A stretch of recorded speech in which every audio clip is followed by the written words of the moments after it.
amalan, iaitu amalan bagaimana kita nak uraikan rezeki yang tersimpul, maksudnya tersimpul dan dengan amal ini insya-Allah rezeki kita akan terbuka.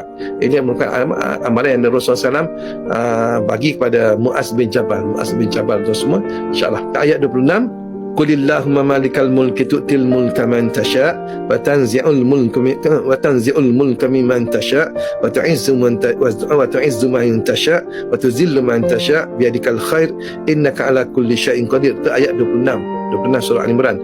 Ayat 27, tulijul laila fin nahari wa tulijun nahar tulijul laila fin nahari wa tulijun nahara fil lail wa tukhrijul hayya minal mayyit wa tukhrijul mayyita minal hayy wa tarzuqu man tasha'u bighairi hisab. Ayat 26, 27. Dan tuan-tuan boleh baca sekali, 3 kali, 5 kali, 7 kali, tak kisah. Dan tidak ada tempoh berapa lama. Tuan-tuan baca je. Dalam keadaan ganjil lah kita baca ni, ganjil. Dan kalau boleh masa sebelum tidur tu tuan-tuan baca.